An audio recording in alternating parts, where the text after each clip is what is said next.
Good morning, everyone. Good morning. Morning, Tony.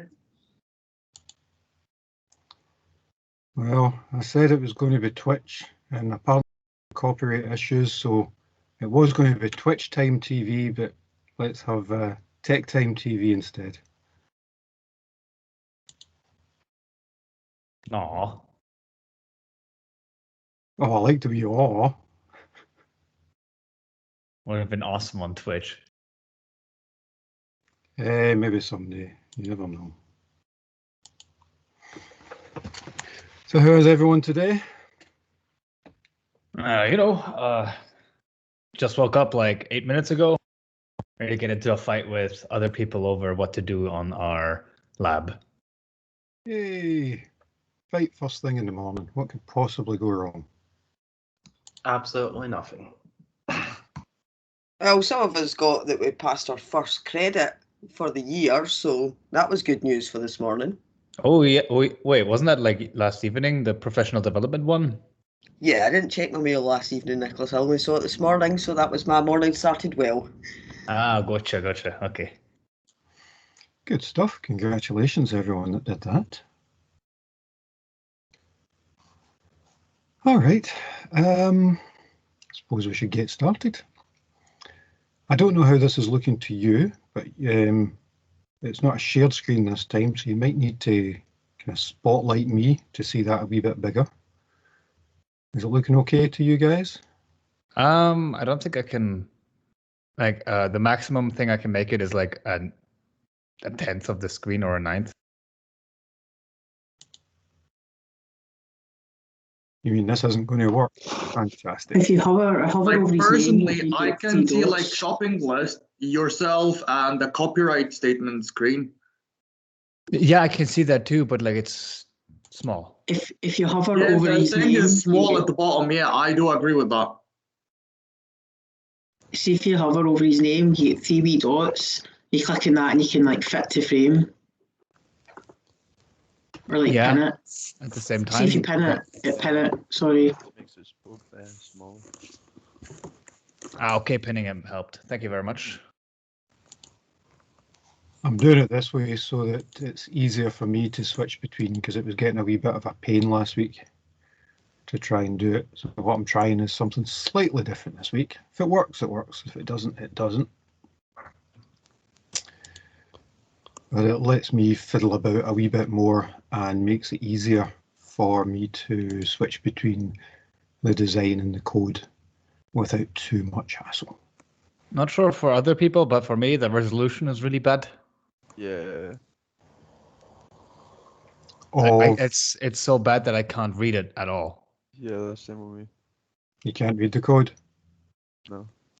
I can see the colors, but like the code itself, I can't read now.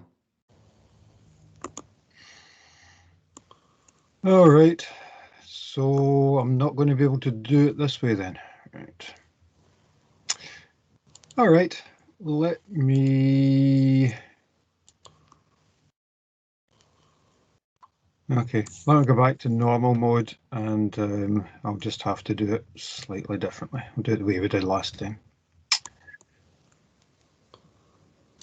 That's annoying. I was so excited as well, all my wee graphics and everything. Oh man, you can still use them if you somehow manage to get Twitch up. Well, I got Twitch up, but I couldn't be sure that you guys all had a login and could see it. You don't need a login for Twitch. No, do You you can not? just watch Twitch without a login now. You can watch Twitch without a login, but you could have just looked at the chat on Teams or do something like that. Yeah.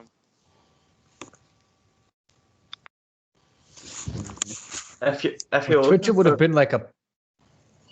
use OBS if you're gonna use Twitch for that sort of thing. Well, this is OBS, which is why I'm quite disappointed you can't see it. I don't know why the resolution is bad. It might be a sample. I think that might just be Teams though. It could be Teams. Could be. You could just try. You could try putting your bitrate up on OBS. Sometimes I've had that issue when I've done it. Don't know.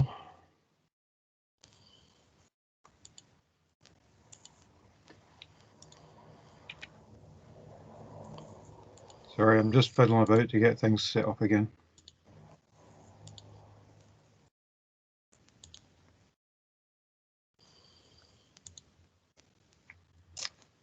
All right, so I'm not even convinced it's OBS. My whole machine's going slow this morning. It did an update again. It did it before we started today, but it still feels a bit rough this morning. See if you install Windows 10 Enterprise on that Surface, it means you won't get the updates as frequently. Well, actually, it's in the Windows Insiders program.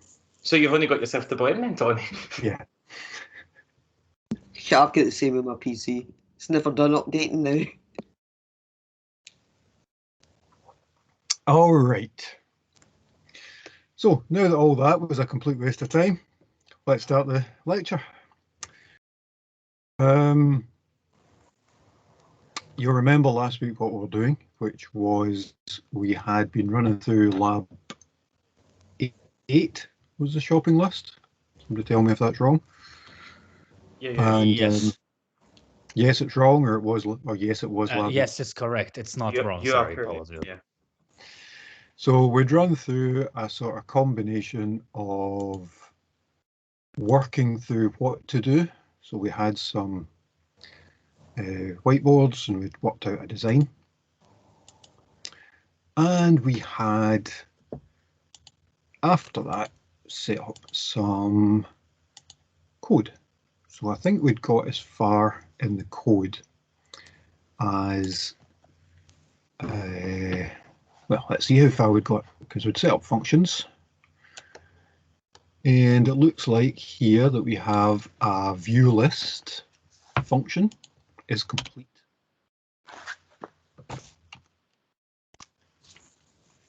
We have an add to list, which may or may not be complete. Tony, are you sharing your screen? Oh, for goodness sake. Oh, what a start. If you need to take a 5-minute break to compose yourself, you're more than welcome to. Competence is going fast. Okay, I'm assuming you can see it now.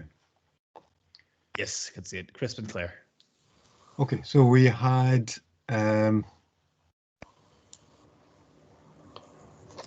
view done. We had the add done, probably. We had the menu done, and we had choosing from a menu done. And the reason I was asking about add is because we'd left it last week and there was a question about this. Do we want to display every time we add? So you've had a week to think about it. So do we want to? I stand with my answer and say yes. Well, the good news for you is that we're going to display whether you wanted to or not. And part of the reason I wanted to do that was because it's really handy using functions. So we have a view list that works and we can call it from the menu. But actually, of course, nothing's stopping us calling view list from our add to list. So we can just call view list there. We've done all the work to get it to view every time we add. All we need to do is call that function, which of course is really part of setting up our design. I didn't do view first just because I felt like it. I knew this was coming up and I thought through where it was going to be. So now when we run this,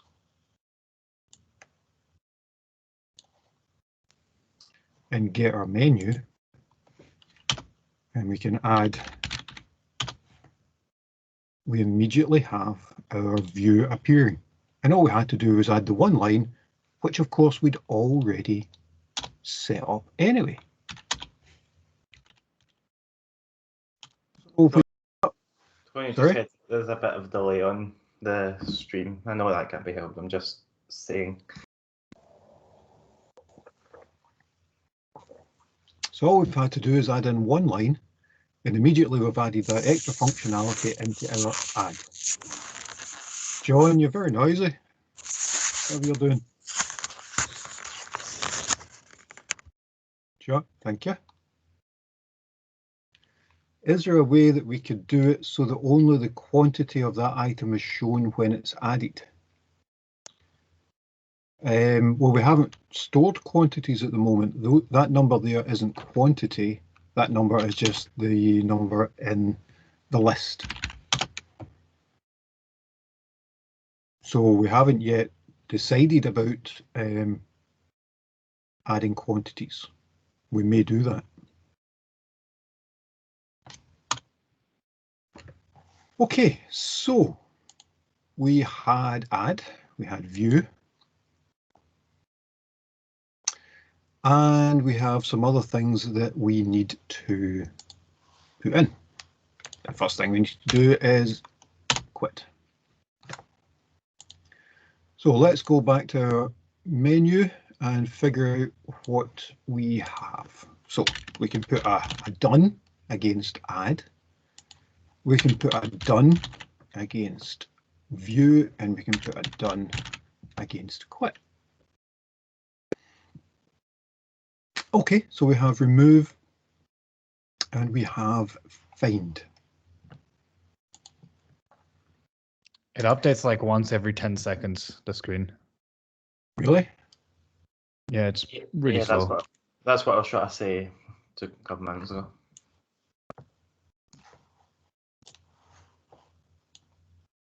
The only things I'm running are PowerPoint, Visual Studio, and Teams.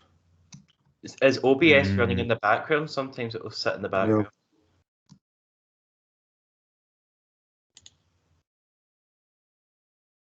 No, it's nothing.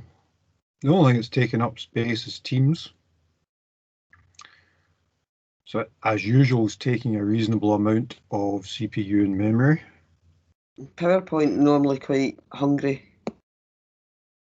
It is, but I'm looking at my task manager here, and PowerPoint's so far down the list, it's not even on the first page. It's currently using 0.2% CPU and half a gig of memory.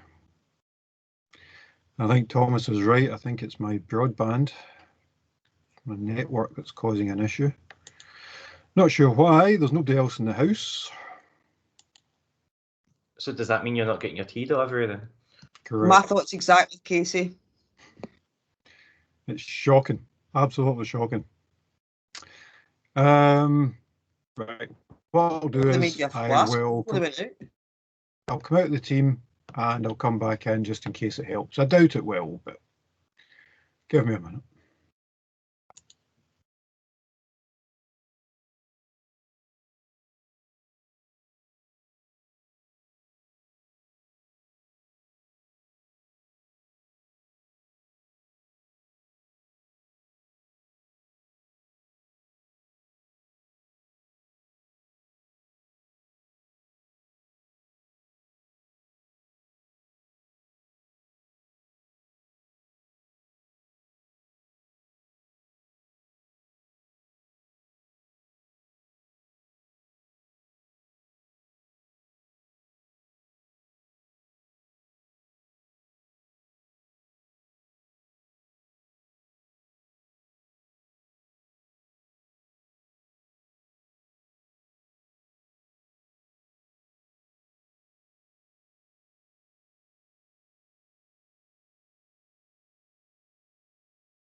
Welcome back.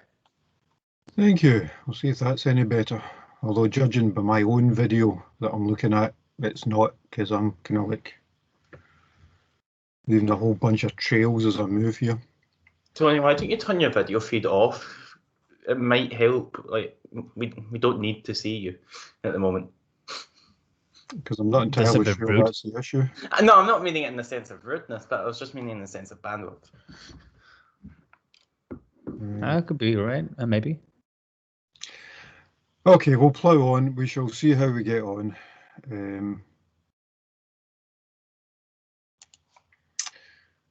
All right. Next one I want to do is, well, we'll just do it in order. We'll do the remove one. So, Remember having an argument about that last time. So we already have our stub somewhere.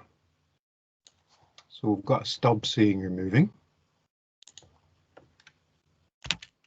We'll just comment out that.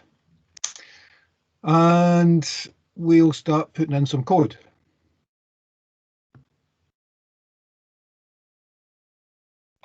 Okay. Wrong answer.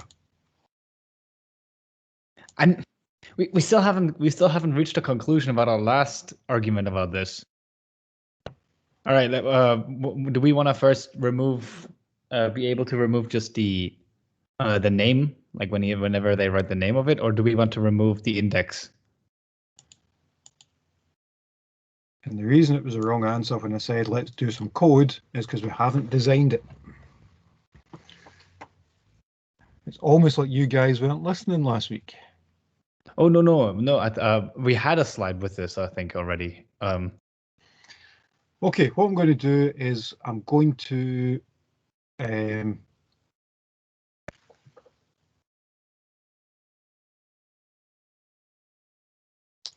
I'm going to prioritize UI, which is User interface. so there's no reason our users should have to know about numbers. Apart from anything else, the numbers that we've given our users are wrong. So if, for example, when we went through it there, we had user item 1. It wasn't, of course, user item 1 in our list, it was user item 0. And yes, we can get around that, Nicholas, before you jump in. But my finger was about to click that unmute button so hard I was. But as far as the That's user's fine. concerned, they're not items in a list, they're items in a shopping list, which they are thinking of as apples and bananas. And as Alistair said, if you do it by apples and bananas, you can't accidentally type apples when you meant to type bananas, but you could accidentally hit 2 when you meant to hit 3. So we're going to do it by name. So first thing we're going to need to do is what?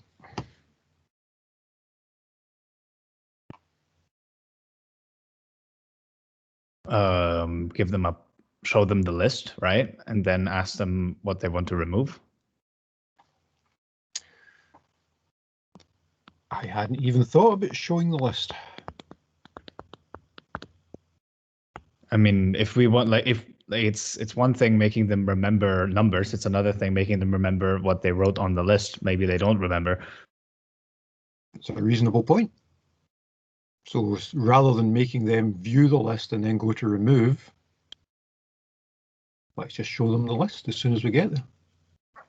It's an entirely reasonable point. Next thing. Wouldn't it be prompt the user what item they wish to remove from the list?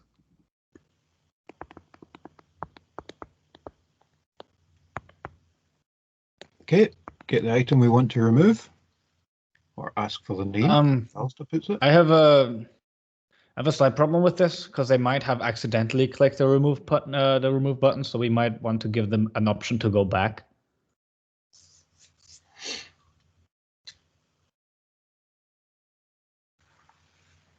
So have like another menu here. So we might want an exit at some point before we go to getting an item. I've put it off to the side, so we'll come back to that. So a wee bit of functionality at a time, just as we said, but it's again a reasonable point. Alistair's saying we could use just a specific value to exit. Then we would have to create a while loop in that, right? Maybe. which is why I'm saying we'll come back to that. So at the moment we'll just assume that we're getting it. So we get the name, then what? Then we search for that name in the list and remove it, right? What if it's not in the list? Ooh. Well, then we should tell him to please only remove items that are on your list. So we need to check if it's in the list. If it is, then remove. And if it's not, Well, back to start, right? straight back to the start. I mean, back to the please remove an item part. Is that what we want to do? And it's not a trick Um, question. You Do can we give want them a to do it notification. until we find one that they have? Do we want to exit? Do we want to say something? What is it that we Yeah, want to? what I was suggesting was saying please only choose from the items that are on the list, and then go back to the place where it's like either exit or get an item. Okay, so we do a message, and then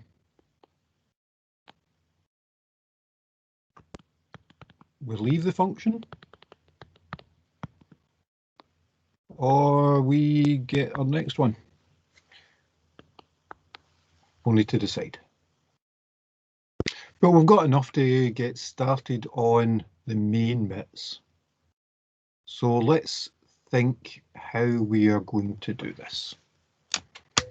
First bit should be not too bad, because we are going to get an item, and we're kind of good by now, hopefully, at Getting Getting inputs. getting inputs. So, a prompt to begin with.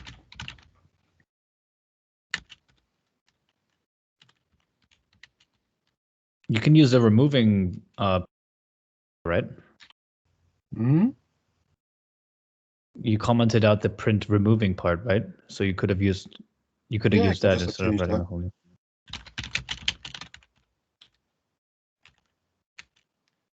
I could have done.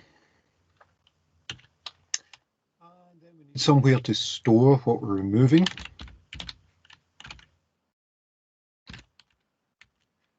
Remove item becomes input.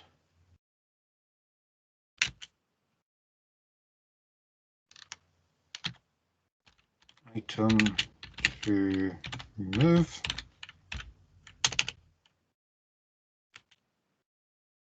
I'm just waiting for the next slide to pop up. What do you mean? Your screen's sort of not updating. It should be on the code screen. It is on the code screen. On the code. Oh, it updated now. I can see it now. It's now on like remove item equal becomes input item to remove. Nick, I think that's just you, bro, because that's Yeah, mine's okay. Oh. All Yeah, it's okay for me Yeah, too. mine's good as well, buddy. All right, I'll restart my teams then. We'll be right back. See, that's what I get for listening to Nicholas. Okay, so we get the item, and then we need to decide, is it in the list? So that's an if.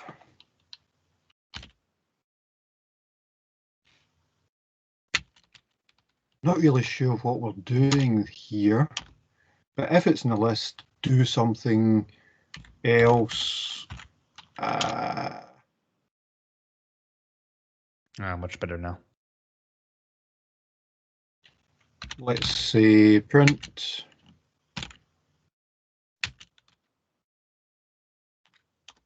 move item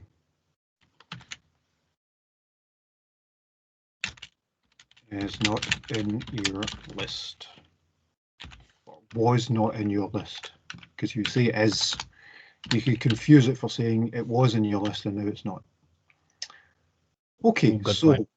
that's the easy one. We might also chuck in a view list. And in fact, we said we might chuck in a view list to begin with. So we'll start and end by viewing the list. So now we've got this tricky thing about how we're going to find some.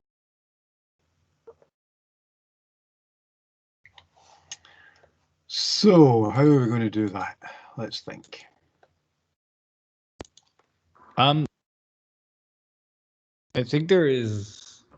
I mean, I don't think it was covered in the lecture, but there is a remove function that lets you remove items from a list. It's like there's 3 different ones. There's like remove, pop, and clear. Yeah, I'm not going to do it like that. I'm going to do it another way because it gives you some extra stuff that you might find useful later.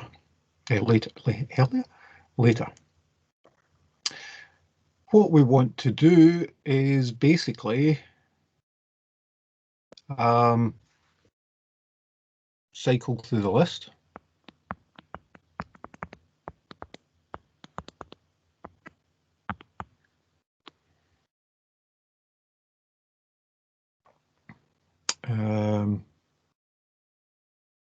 So get first.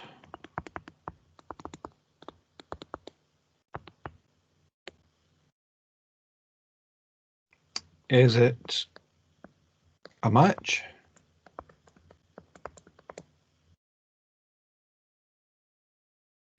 If it is, then delete. If it's not, get next.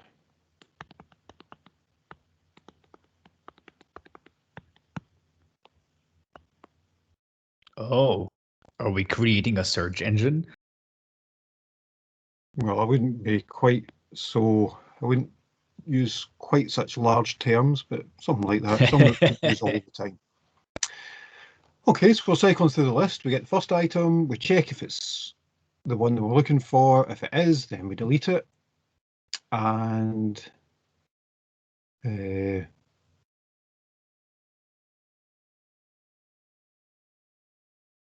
it's not, we get the next one and see if that matches. Are we missing anything? What if you reached the end of the list and it still doesn't match and it tries to get the next one? Wouldn't that get an error? Or would that just exit? So what if there's no next?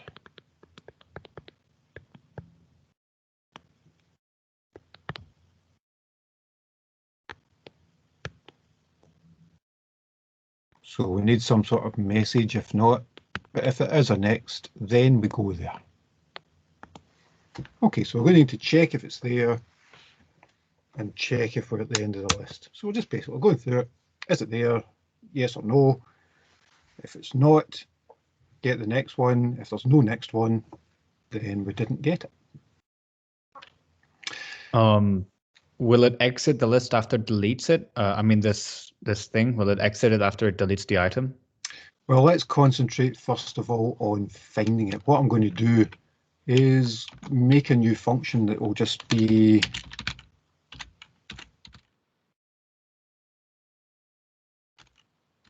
I'm going to say whether something's in the list or not.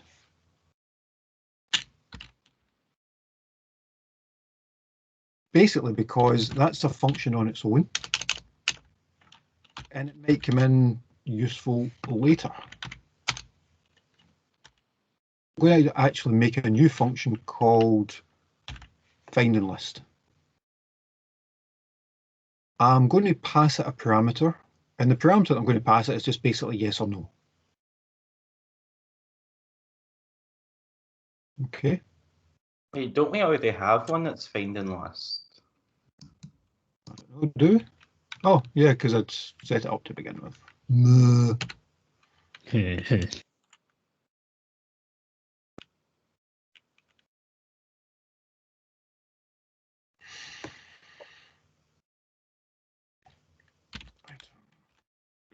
So the parameters here would be the input from the other one, right? Yeah, so whatever it is you're searching for in the list. I remember hearing that the items you use in those parameters are not like it's good practice to not call them the same thing as the actual input itself. Is that correct? Yes. Sometimes it doesn't matter because sometimes you won't even know, and the whole point is you're making it sensible for the function. So if Gotcha. I'm setting up a function called find and list, variable item to find seems reasonable. But if I called it that shopping makes sense. item, it wouldn't be reasonable. Use a for loop to run through every entry in the list, and if it matches, then remove it. Yes and no. So I'm going to use a for list, but we're not at the point of removing it yet. This is just a find function. What's the purpose of the name inside the bracket of def find and list? So that's what we're passing to the list. So this is the thing that we're going to try and find, Declan. Yeah, so it basically creates this function to find, like specifically find an item in the list that he created on the very top of the page. And then the return value from this is going to probably get fed back into the remove function. We need a for loop because we're going to run through each item in the list, so we can do that with a for loop. And then we said that we wanted to check it. Okay, so that's an if. What we're checking, if the item to find is the same as the item that we've just found in the loop, then... Oh, you're actually remembering your colons. Yeah, well, I'm trying to speed it up. We had 3 hours of this last week. I'm trying to make fewer unforced errors. So we've got, if we've found it, then we need to say that we've found it. Actually, yeah, so we need something like found as true, but we haven't actually set something up. So probably before we even get in here, we want to say item found becomes false. False, yeah. And then if it is the same, item found becomes true. So we've started off saying, right, before we start, we haven't found it. What we'll do is we'll set it true if we do find it. Is like, do we need to use like return to find? To give that variable back into the original function? Isn't that like the whole point of this? And then once we've run through each of them, we will return item found, either as true or false. So what we've got is a function that we can call, and it returns a Boolean to see whether the item's in the list or not.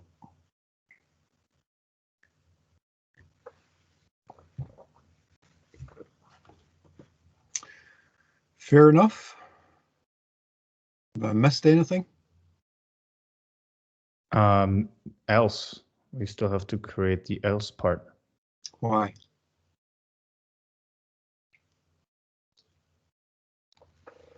Because right now it's just it's going to return false. Oh yeah, you're right. Never mind. Work it out, Nicholas, why we don't need an else. Yeah, I worked it out. It's fine. Okay, so we have a function that will find things in a list. We can now go back to our remove. We can say, okay, so we've got it. We can now say if, not in list, but find in list, we can then pass it the item that we want to remove, which we've just got from our input. Well, if find in list is true,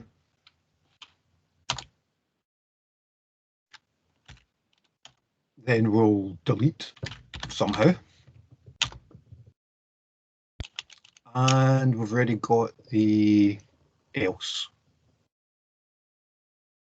So we're doing okay. And actually what I'm going to do here is pause. I'm going to print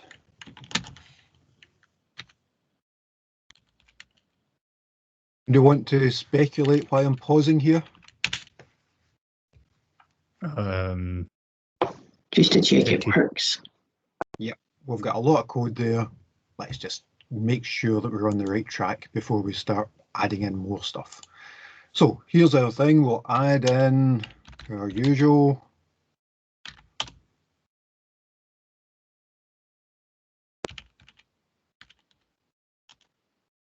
Just check that by viewing it. And let's remove. So remember what we said would happen when we remove something from the list. It's going to first print the list, right? Oops. And then it's going to It ask should you. show the list, get the item, figure out if it's in or not. If it is, then it's going to remove it. If it's not, then it's going to show us a message. So let's see if it does what we thought it would. So we're back here. And we're going to remove. So it's done exactly what we wanted it to do to begin with. I'm a bit not sure about this bit though, because it's printed the shopping list, even though we've added it to, even though we've said we're going to remove. That might confuse the user, which given that we said we were going to concentrate on the user interface, we might want to think about that. Regardless, we shall press on. So press any key to continue. Which item would you like to remove? Item to remove mango. Mango was not in your list. There's your shopping list. So it hasn't done anything. Press any key to continue. Fine so far.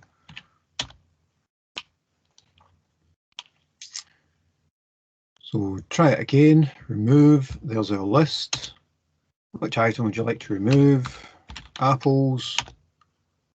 Item to remove, items, and we've got our delete item thing here.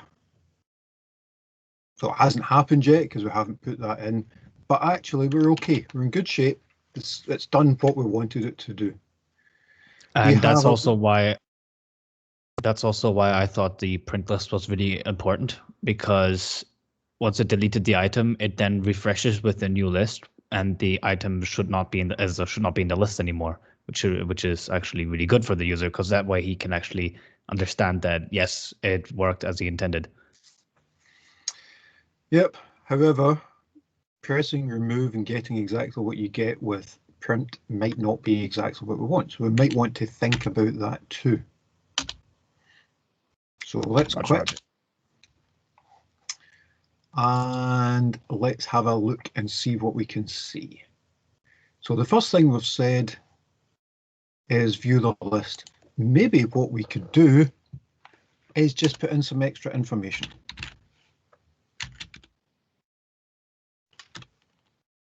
Here is your current shopping list.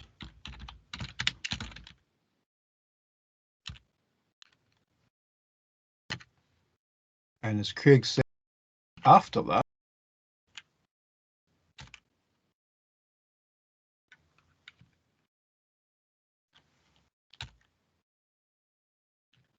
we could just have, here's your updated shopping list.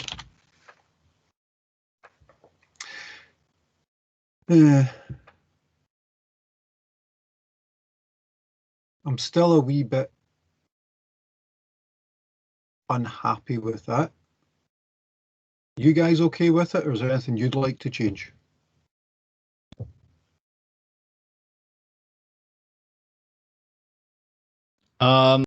Okay. You said you were unhappy with the beginning, right? So like the initial print. No, I'm happy with that. It's actually the second print I'm not happy with. I'm not entirely sure why we would print the list again if we haven't done anything to it. I think what I'm going to do is I'm going to put the print, the updated list, only if we find it.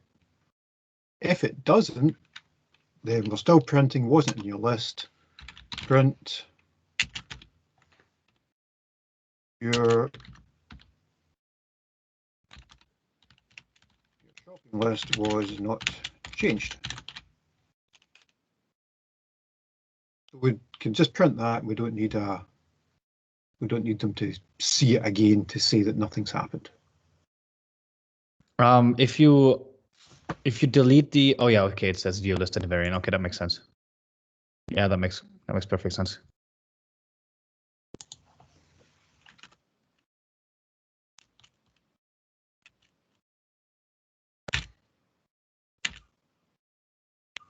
Okay.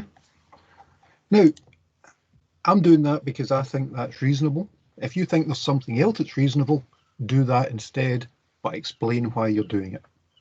One of the big things I want to get across is decide what it is you want to do.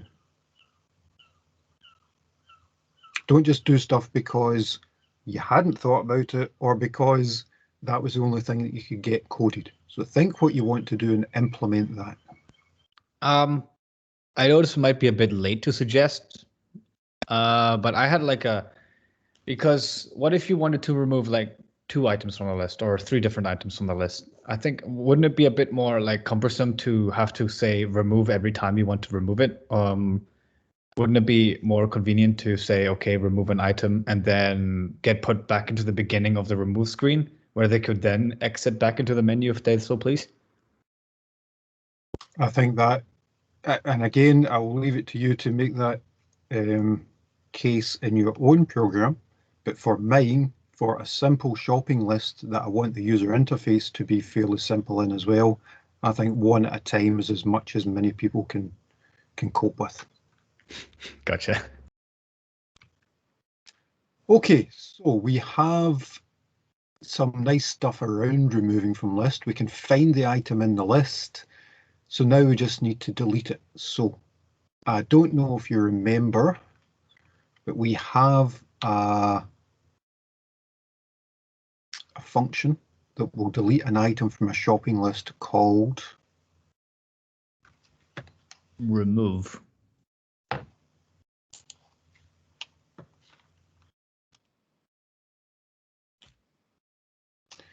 So we can just del from a shopping list.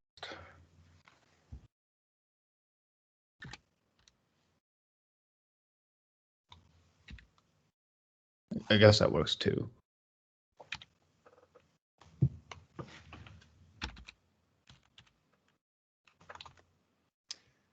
Now, I don't know if you remember what you need to supply to del.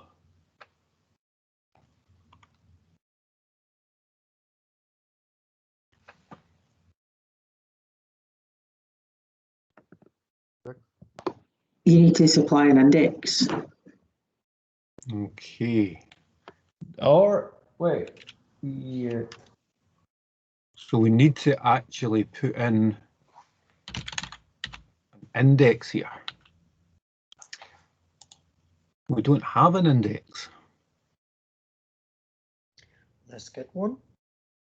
Okay, let's get one.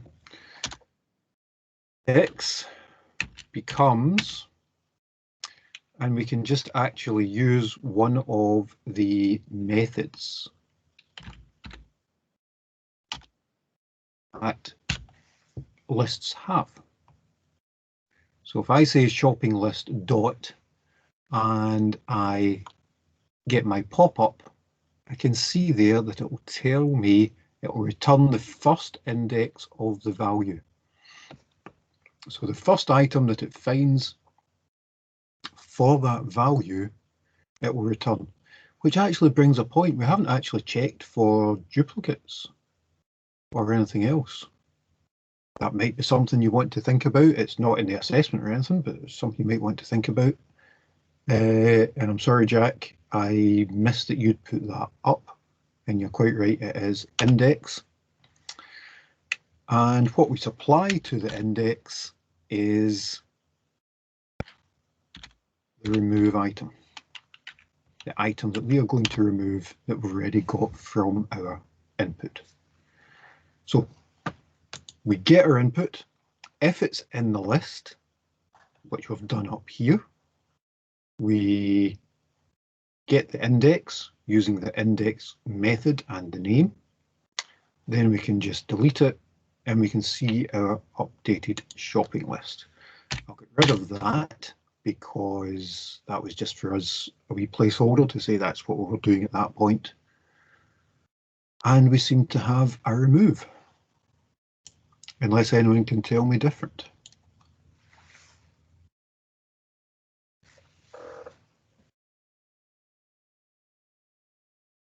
Never used the del command myself, so I couldn't tell you. Well, it was in the labs, so I don't know why. It was also in the lectures. Yeah. All right, let's give it a go. So, first thing we'll do, we'll add in pulse. We'll add in some bananas. Excellent. We will try to remove them now. And actually, so here's our update. We've got, here's your current shopping list. That's good. Which item would you like to remove? That's good. So it's giving the user information, telling them what's happening. I'm actually going to do the same thing again. Now, you'll remember that the last time through, I did exactly this. I tested it using the same thing. Why am I doing it again? Because the code you added might have messed with the loop. So every time you change your code, you have to test everything again. Okay, which is why it's quite nice as well to put things in smaller functions, because it means you only have to test the functions, but the capabilities of that function, not the whole thing. So that's exactly right. I could have messed up this part when I was adding in the other stuff. So I still need to check it. But it's come up, it said, sorry, mango wasn't in your list. Your shopping list wasn't changed.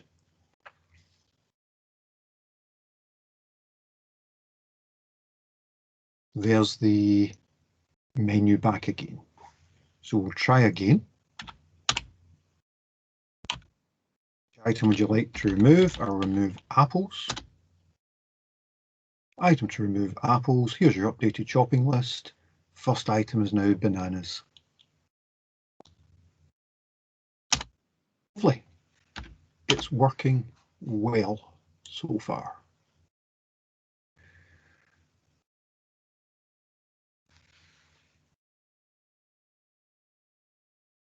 I think, Thomas, your finding list hasn't returned a Boolean.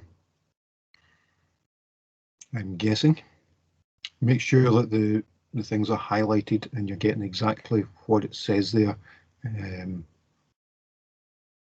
So that true is highlighted as being the built-in true rather than something else, and make sure you're returning it. Okay, so are we happy? We have shown the list, we've got the item. If it was in the list, we've removed it and we've shown an updated list. If it wasn't in the list, we've given a message and we haven't asked for a new one. We have simply come out and shown the menu again. Is that the right choice?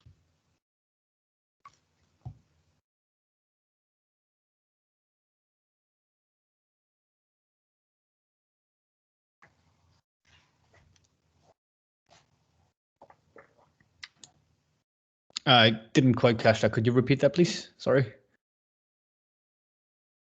Come on, Thomas, I'm supposed to be the only one that misses colons. I said, are we happy that we have done what we'd said in our remove list? And are we also happy that if we didn't find it, we're not asking again, we're just coming back out and jumping back to the main menu.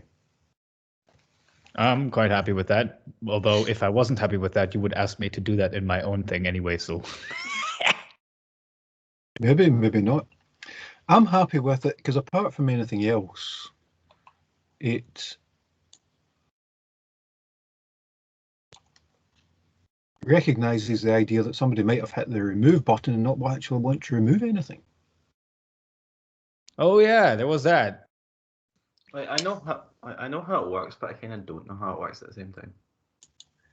So I want to check something else. Let's see what the functionality is.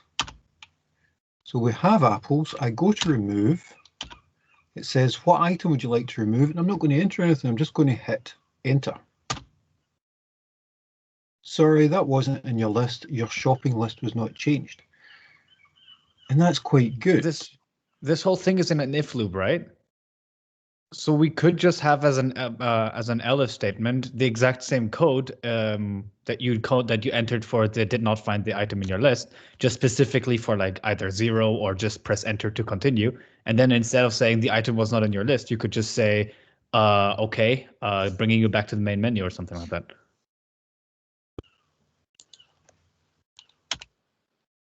All I'm going to say is press the enter key if you do not want to remove anything. We haven't actually added to the functionality, we've just told the user that if they've come into the remove function by accident and they don't want to do it, just press enter and they'll come back out again. And it will work in exactly the same way. They don't have to think about pressing a 0 or typing in nothing, they just hit enter. Make sense? Yes, but like I said, it's going to say the item was not in your list. That's true. Which might confuse people.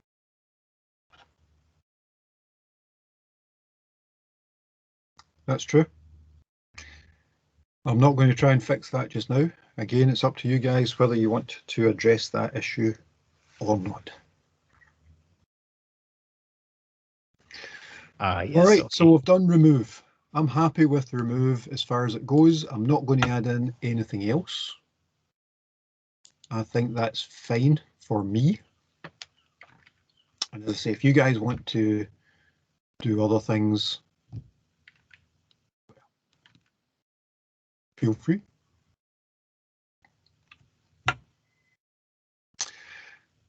Right, that's been an hour. What say we take a break? All right. Gives me the opportunity to make some coffee. I haven't had one yet. Great minds think alike, Nicholas. Turns out that nobody's bringing me tea, so I'm going to have to make one myself. Oh no. So we'll take a break. I'll see you back, Thomas, in 10 minutes. All right. See you guys and lassies.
Man, who knew the kettle was so far away?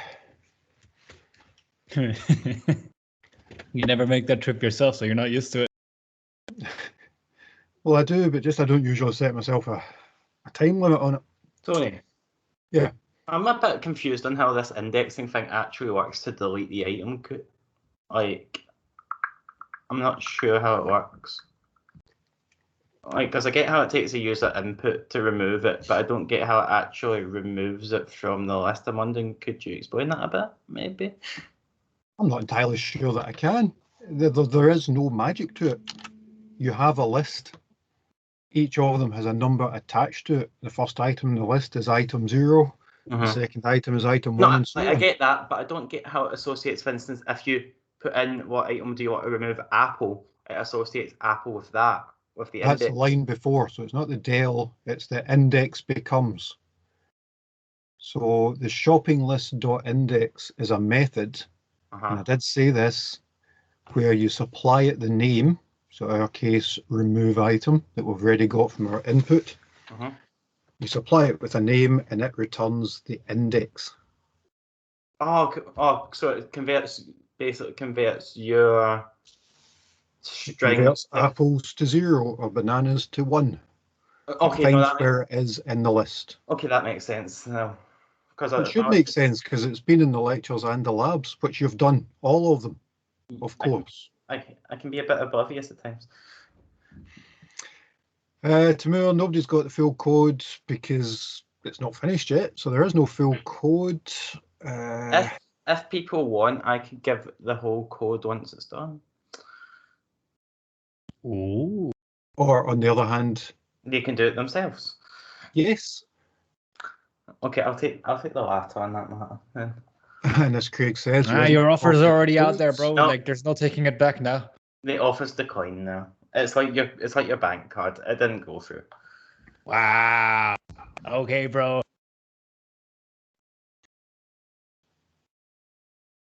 I'm gonna have to capture this to write the code myself.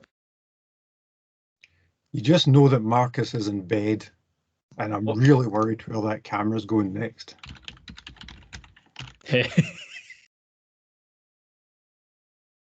Alistair makes a good point. We already have a method that says shopping list.index, and then we've also called the variable index, which can cause confusion. So let's just rename that index as position in list. That do you, Alistair? Because you were quite right, it is worth doing. Okay, so let's take stock of where we are. We have added, we've removed, we've viewed, we've exited, and the only thing we've got to do is find. At which point I need to make a confession. I said last week that I was doing this from scratch and that I hadn't thought about it and I hadn't made any of the code. Is he a cheat? Perhaps. No, all of that was true. However, I've been coding since I was 14 or 15, so that's almost a decade now.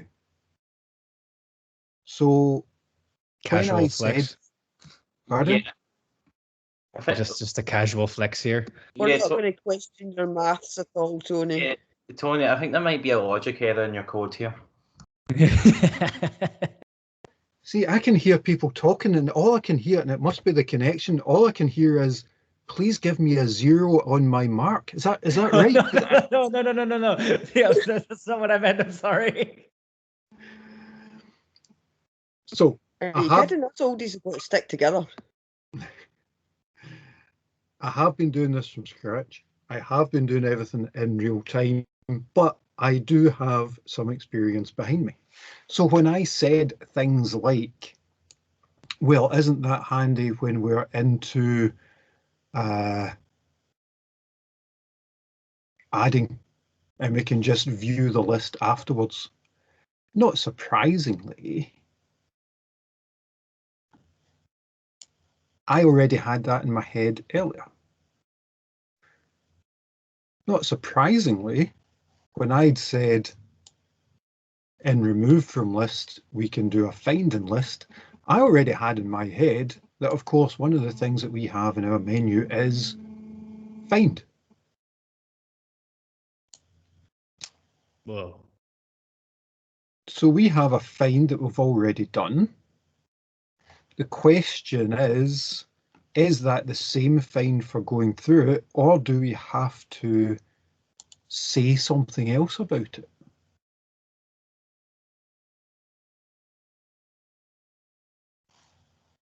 Right now it's just a Boolean operation, right?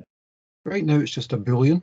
So maybe what we are doing in find in list isn't calling it to find the list. What we're saying is if, so let's think about it. What do we want to do? Really? Nobody's going to tell me to leave my code? Go to the whiteboard. Now.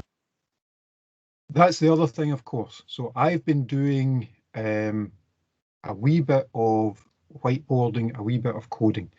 That's been a teaching method. So I've been thinking about, you don't want to sit and watch me sketch out things on a whiteboard for an hour and a half to try and get everything together, and then go away and watch me code it for another hour and a half. So I've been kind of going back and forward. But again, I had been thinking ahead on what I would need to do later. You guys don't have that luxury because you don't have that experience. So I actually do want you to do the complete whiteboard. So I had a lucky accident, wink, wink, that view list was a function that I had made earlier and I could just use. But for you guys, when you're going through it in your whitelist, that's the sort of thing that you see. So you go through these sorts of things, you find out if it's in the list, and you think, well, actually, I'm already doing it's in the list. Maybe there's something in there that would mean that I can use those together. Maybe there's some ways I could only write them once instead of having to do it twice. So I want you not to do it the way I've done it, which is to do a wee bit of code and a wee bit of whiteboarding. I want you to do a complete whiteboarding of the whole problem first. Now, don't be discouraged because you won't get the whole problem. You'll think you have, but there'll be errors. So you've seen me come back and add extra bits in. I'm not saying it has to be perfect. I'm saying it has to be complete. So think about everything beforehand. Try and see the whole thing. Try and see the whole board if you're a chess person to understand what's going to come in later. As I say, you won't get it completely. You won't get it complete. You won't get it without any errors, but do your best to get there. And only once you've done that, go to the coding and then start playing around with it, okay? Because what I've got now is I've got my final one, which is a find. But I know that I already have an existing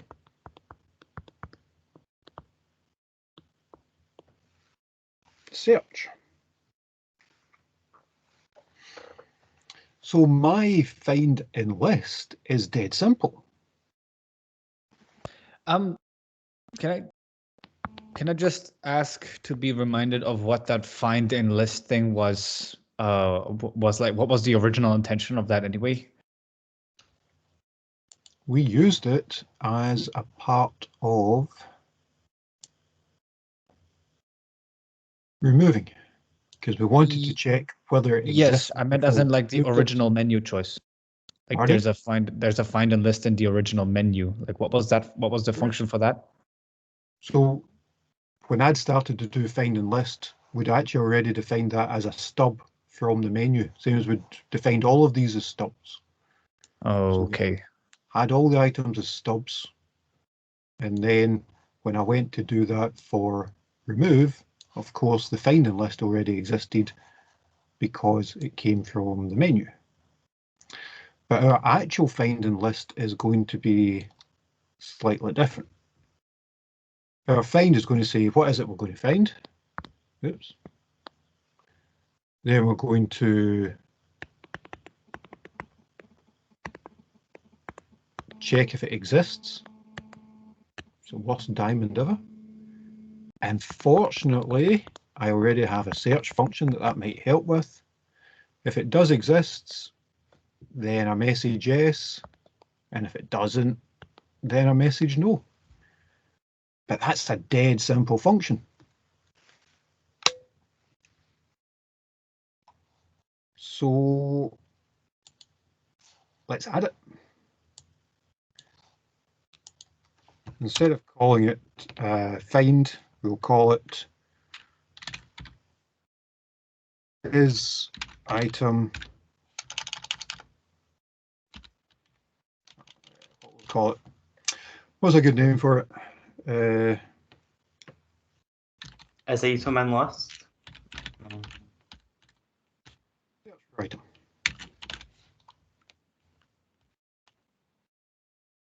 So print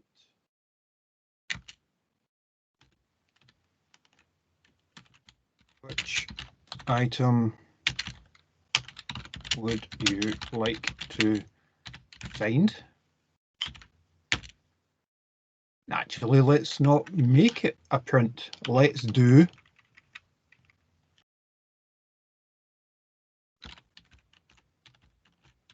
item to find becomes input. So we can use the input function and display it all in one.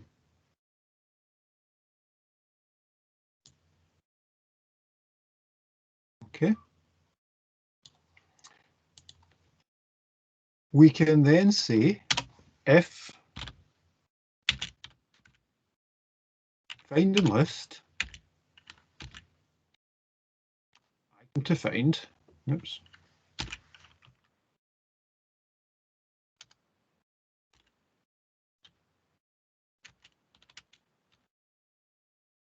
true, do something.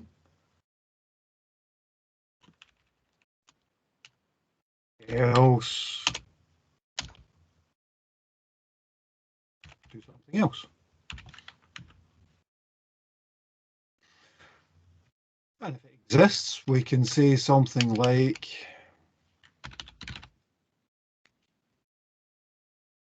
you already have that item on your list.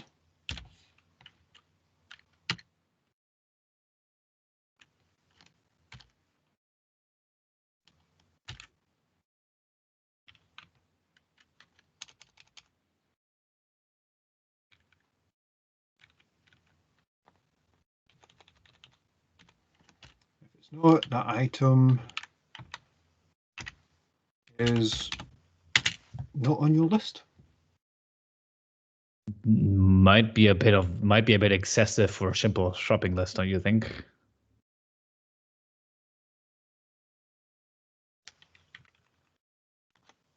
Thomas is the only one to point out that I've put if instead of is, which is why I've got all those red things afterwards. As to No, I whether found it's that out. I just excessive, wanted to see whether anyone else would find that. well, Thomas already did because he put it in the chat, so don't give me it. He found it first. I don't know. I actually found it first. I just didn't say anything. Bah. So that might be overkill, I don't know. It seems reasonable. We do need to do one change though, because we had this called find and list, and now we've called it search for item.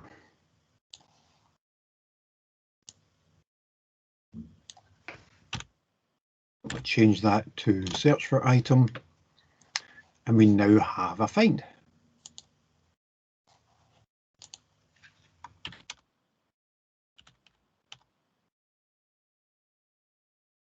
Bananas.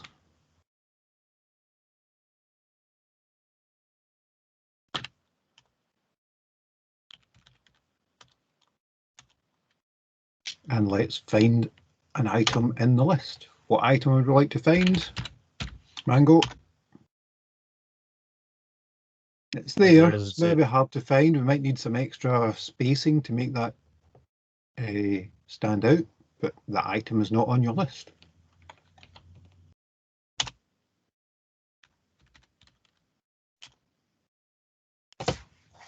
Apples, you already have that item on your list. So we've got a yes and a no. Roland's saying, do we need to say in which position it is? Can we You add an tell me. option to add it if it's not in the list?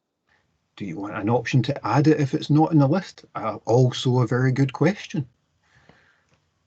Maybe that's something that we should put in. Let me rephrase that. Maybe that's something you should put in. I was expecting. But given that they've searched for it and we've found that it's not on the list and we have an option to add, maybe it won't be that hard to do. Maybe instead of just saying the item's not in your list, we could call add to list with the item. Ooh. Maybe. Well, yeah, Either guess we'll way, have to that find out what we. took us about 3 seconds, and because we'd done the hard work, it's done. It was just get an input, check if it's true or not, and print out something. Wow, are we actually done with our program now? Do we just have to include the pickle data now?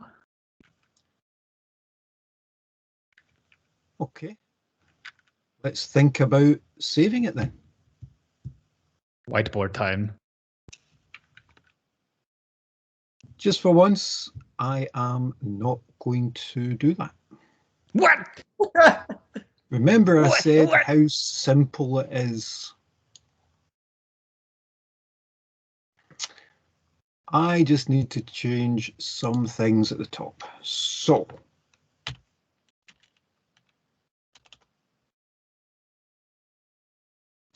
I am going to get my pickle stuff.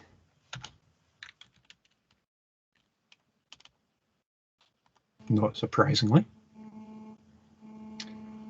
I am going to make a new variable.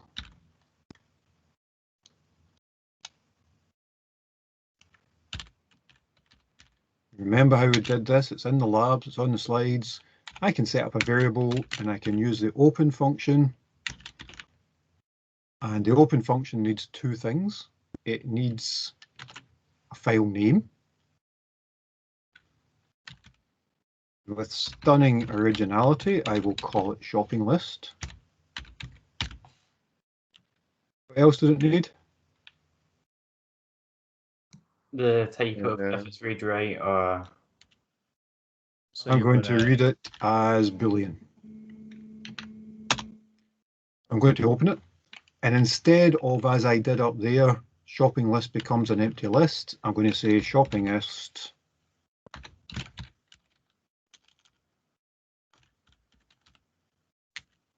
becomes pickle. And remember which function we needed. Load. For the variable that we just set up. Oh, so if you had the empty list before, it would create a second list with that? Is that what it? No, we what- just don't need it. We just don't need it anymore because we're going to set Okay. it up anyway. I mean, because for me, it was something like that where I had the list, right? But then when I loaded it in, it somehow loaded it into a separate list or something that then my program couldn't access. So So it remember, you've got displayed the- watch lists and you can see whether it's working or not. Yeah. What else do we need to do? Close it. Close it. Pickle file dot close. Yeah, that was tough.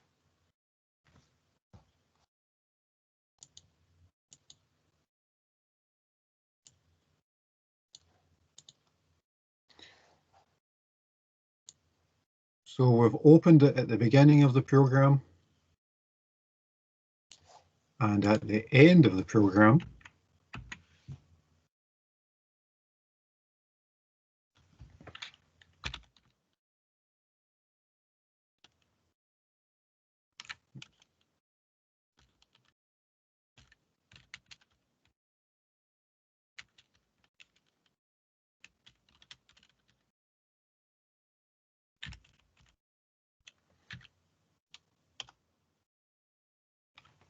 we are going to do some very similar things. But Actually, they're what's so gonna happen? similar, I'm going to copy this and paste it. And instead of the file that we are reading, I'm going to call it write, just so that it makes it really clear what we're doing. We're still opening the shopping list file, but we're going to write it. What's gonna happen if you don't have a pickle file? So if you start it for the first time, isn't it gonna give you an immediate error? Maybe. Let's test it. We are then going to, instead of load, we are going to say pickle dot dump. What we're dumping, well, we need what it is we're dumping into the pickle file. In this case, our Shopping. shopping list. Which pickle file are we doing? Because remember, we could open lots of files. This is why we set them up as variables. We're putting it into our write pickle file. And then we are closing it again.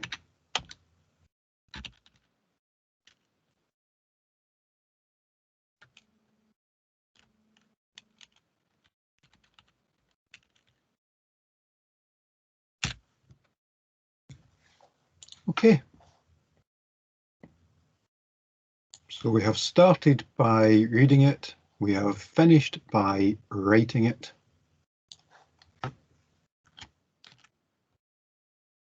And this time, hopefully, we have a finished program. Let's check. Oh no, there is an error. Who could possibly have foreseen that?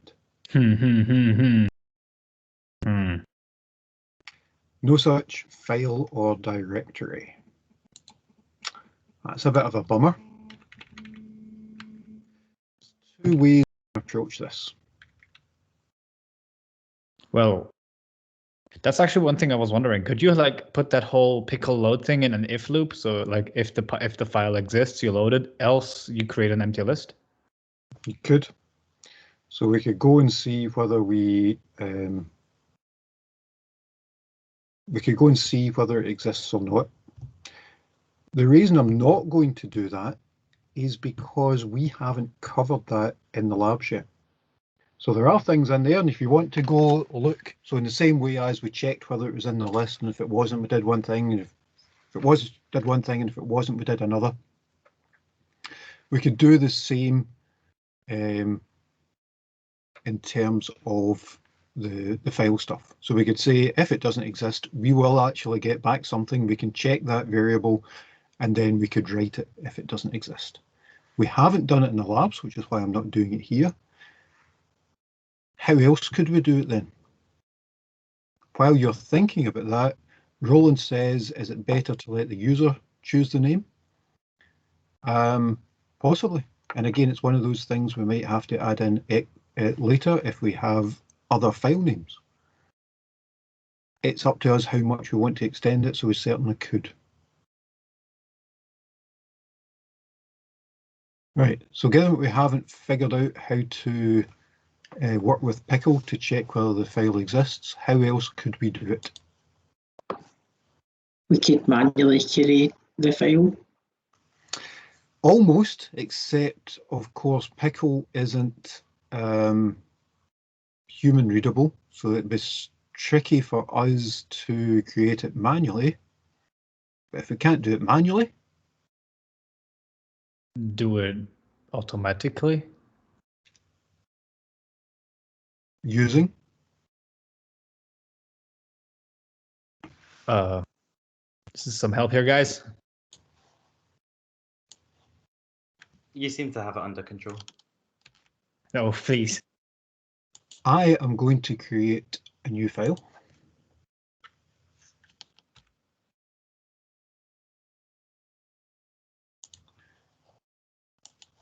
I'm going to save it as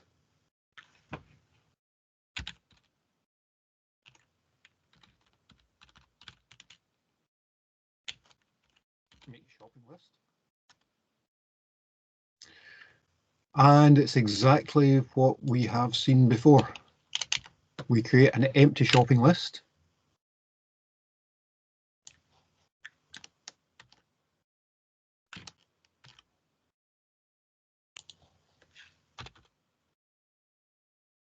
We aren't reading it because we know that we're writing just creating it.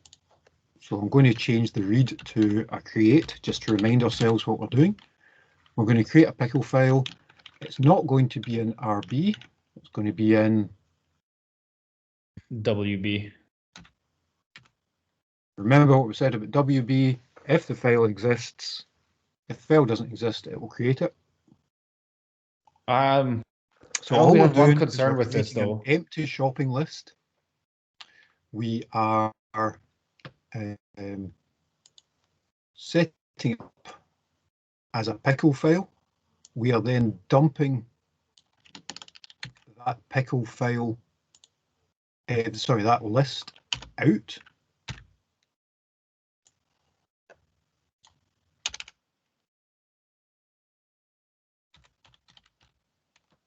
And we are closing the file.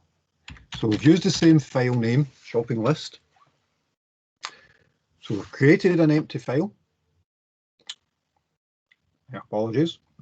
We've created an empty list.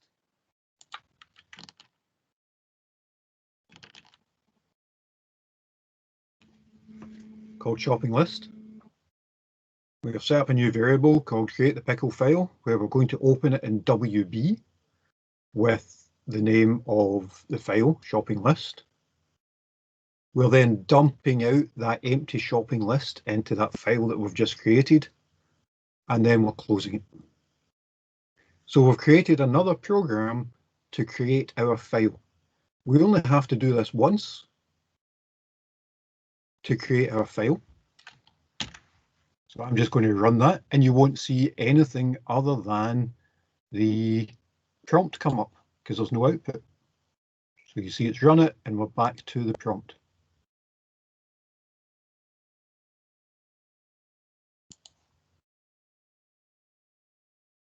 Couldn't you make it nice for the user and just say your file has been created?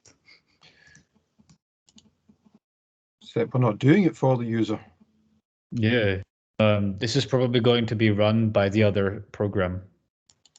We could have the other program run it. We could just run it once just to create it so that we've got something to run with. It doesn't really matter. All right, because now we have it, right? So we could export that file with our program. Now that we have it, I'm going to go back to shopping list, and I'm not just going to run it, I'm going to run it in debug mode. And what I'm going to do is I'm going to stop it there.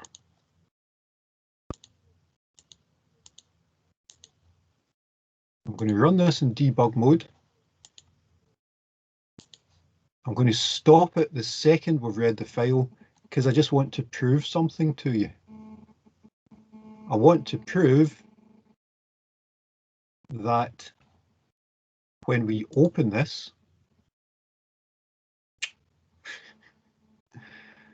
I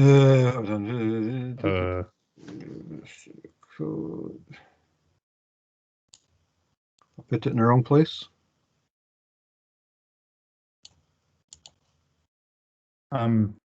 Maybe because the pickle files have different names. Because you have a read pickle file and a create pickle file. No, that's the name of the variable, so it doesn't matter. Oh, never mind then. What have we done? What have we done? See, it was all going so well.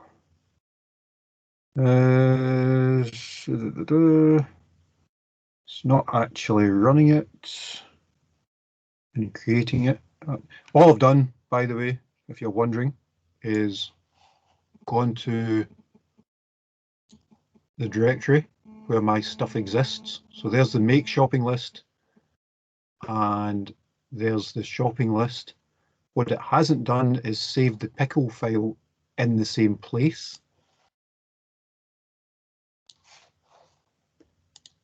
So what I'm going to do is open a folder.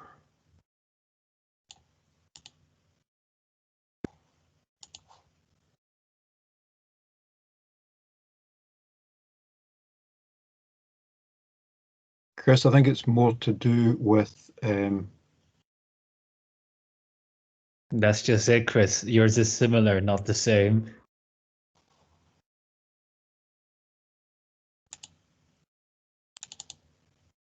I think it's to do with Visual Studio Code rather than Wouldn't it be less confusing if we would just put it in a menu and like have user created as a save? you absolutely could do that.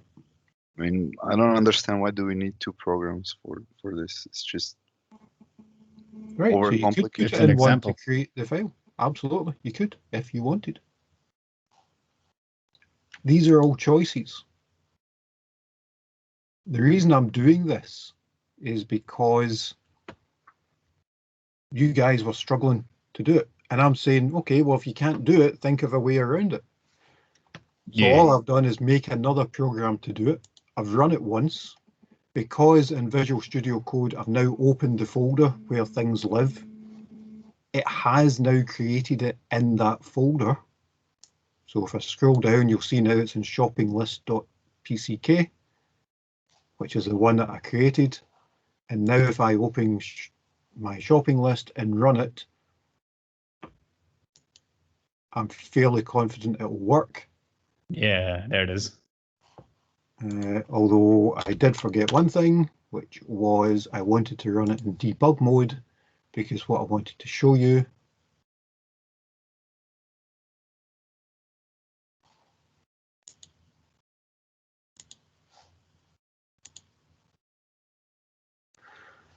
why is it deciding not to run in debug mode? Maybe you have to hit play.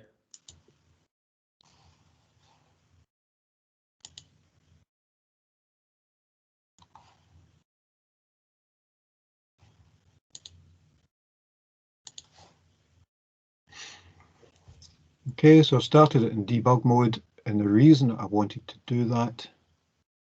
Tony, wouldn't you need to quit the program to run the right bit of the pickle file bit? Because I've just done a sanity check and that's what I needed to do. So wouldn't you be better with the menu bit to see instead of just quit? Wouldn't it be save and quit would be more appropriate? So you could say quit that will save, or and again that's a user interface thing. If I'm the user, I'm kind of assuming that when I quit it is saved. Why would I have to think about it? But yeah, you could, if you wanted to be really clear to the user, say this will save the file, or save and quit, or yeah, all of these things are down to you. You could also make it more secure against like crashes and like make it save every time it enters the menu or something. Yes, you could. So you could take that code that I've done. Well, actually, I'm not going to say it. What could you do if that's what you wanted to do?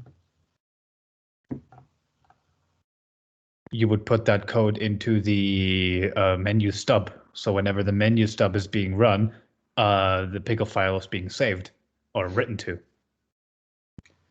Not whenever the menu is being run. I also would put it into a function first. Oh, okay. And where would you add it to? Not every function, because you don't want to save it every time you view the list. But you could add it. You could save it every time you add or every time you remove. Basically, every time you change the list.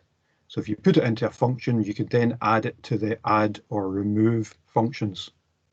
Yeah, actually that makes more sense. So I've run it. Tony, I will view the list. It's empty. Tony, would that just see the bottom 3 lines of the right.pickle, the dump, and then the close? Would that just be put in a function and then you just call it? In that regard. In fact, I think that's what you're meaning. So the bit at the end where you're saving it to the file, you could put that into a function. I wouldn't put you could put the print in as well if you wanted, it's up to you. But you could put that into a function called save pickle file and call that from the add and remove functions. But I'll leave that as something for you guys to do. In the meantime, I've got an empty shopping list. It's telling me it's saving the list when I exit. When I come back in and I view it, still empty. Let me add something. Just check it's there. And I will quit. Now it's told me it's saving the list. Told me that's the case. Do I believe it? We are back in. The first thing I'm going to do is view the list. And there's my shopping list returned. Will it stay? Could you now add something to this list?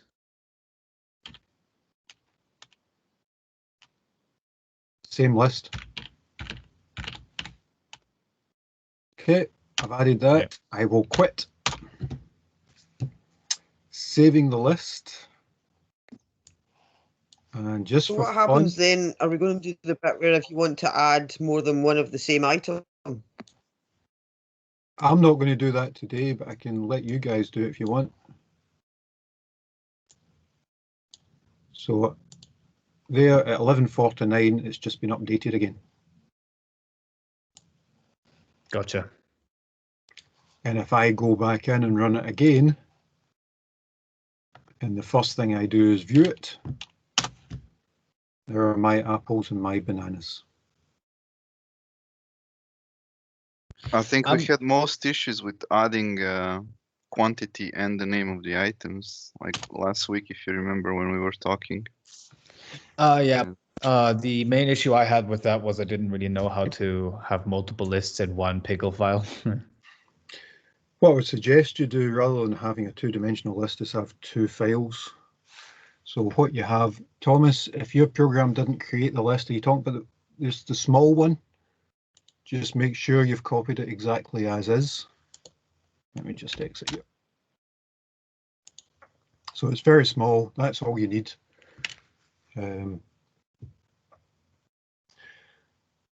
If you want to have amounts with it, I created a second list and saved it in a separate pickle file. Would that make sense? save it in the same file. So remember what you're doing when you're saving. You are dumping an item to a particular file. There's nothing to stop you dumping multiple items to that file. Oh, So you could dump your shopping list and then dump the currently non-existent quantity list, one after the other. all right. That makes perfect sense. Okay, thank you. I was just being a bit dumb. So you're going to have to go through the code. You're going to have to think about what you're going to do. So you won't just have to you won't just read in the shopping list. You would also load in the quantity list. When you are viewing, you'll probably need to add in a bit that says how many. When you are adding, it'll say, well, how many of that do you want to do? Find will stay the same, although when you view things, you might also want to add in how many of them there are. Remove won't just remove it from the shopping list, it will delete it from the quantity list at the same position. So they'll always be at the same place. As long as you make sure you add it at the same time and delete it at the same time, they'll always synchronize. So it's fairly easy to do.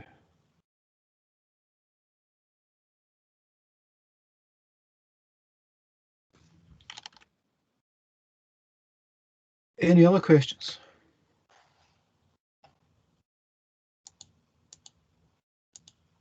That was really clear for me.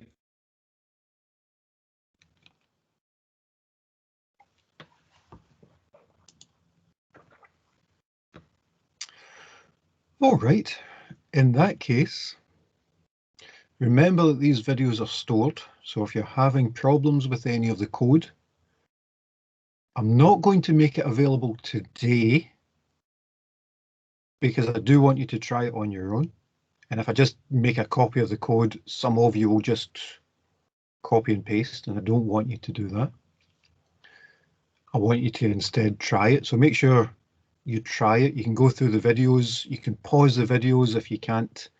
If you can't do it as quickly as I'm typing it. So you can pause to see what's happening, and you should be able to work through this whole thing. That's taken us, it was 3 hours last week, that's 2 hours today, so that's 5 hours in total. And I want to be really clear, that's 5 hours for 114 lines. And the reason I'm pointing that out is you've got an assessment to come. It will not be 10 minutes. It's just taken us 5 hours to go through that lab and create 114 lines that actually work. Think back to how many things didn't work. Think back to how many times we got the logic wrong. Think back to how many times we had to think to try and understand it. This will take time. Okay, so don't leave it to the last second. Next week, don't forget to remind me, because what I'll do is I will make the code and I'll make the whiteboard available. In fact, I'll make the whiteboard available now. So see the see this bit where we've gone through it and tried to work it out. I'll make that available now. So I'll put that onto Teams so you can get an idea. And I know it's really messy, but that's fine. We've just been thinking about things. And I don't want you to, I would rather you come up with a messy something than nothing. So I'll put this onto Teams as soon as I'm off this call. I won't put up the code because I would like you to go through it. And if you are having any problems, we're about to go into the lab and the three of us will be there. Anybody get any questions either about what we've been doing or about the assessment or about life, the universe and everything? Or about how I can look so youthful? How do you do it? 25. Or reference Hitchhiker's Guide to the Galaxy. You should always reference Hitchhiker's Guide to the Galaxy. Always reference Genius. It's a good idea. The assessment in real time? Yeah, I don't think so. Oh, see, it's a, sorry, it just come up as a text there. Hey, that monkey's using a Mac. When is assessment? The assessment was distributed, Thomas, so you should have the assessment now. And you won't need the reset because you've got until the, somebody remind me, 17th or 18th of January? Pretty sure it's Monday the 18th of January or 17th. I think the 17th. 17th? So you have a that's a month Sunday, to do though. it, Thomas. You will be fine. 18th, I think. I think all of you are wrong. I think it was like the 18th of March. I would love that, mate. 17 midnight. Yep. Nice try, Nicholas. Damn it. No questions? Did How do what you stay I so young? clean living? By writing code.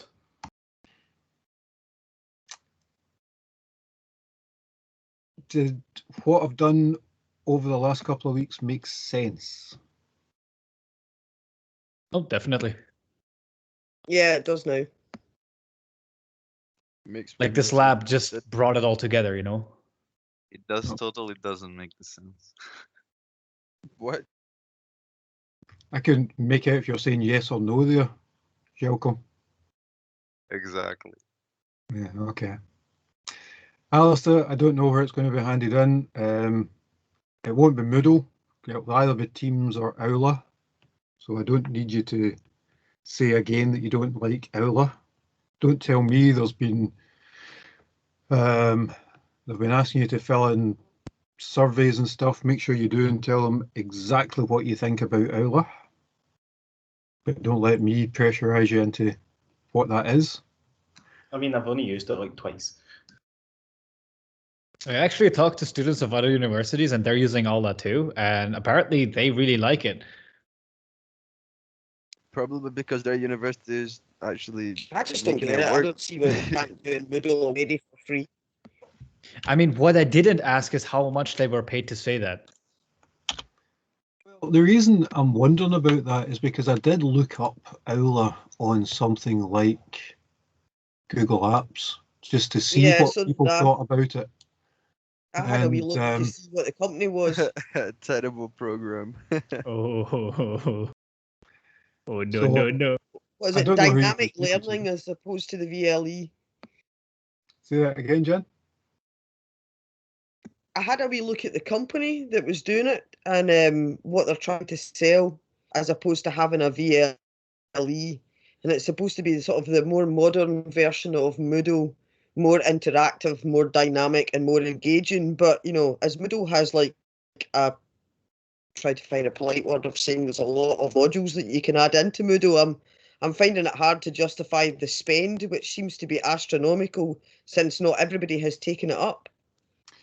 Please tell me you've filled in Colleges the certainly don't. response They're form. still using their VL.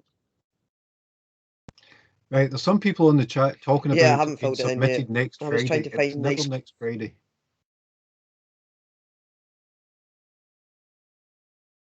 The assessment is due after the holidays, wasn't it? Yes. So it's the 17th Yeah, or it's in 18th of January. Jelko's put it in as next Friday and Harpreet Yeah, it's not just believed him. next year. Never ever believe anything that Jelko says. Don't trust Eastern Europeans. They will deceive you. It's No, actually, yeah. I love Guys, it's Eastern actually due Europeans, this it's week. just you I'm worried about.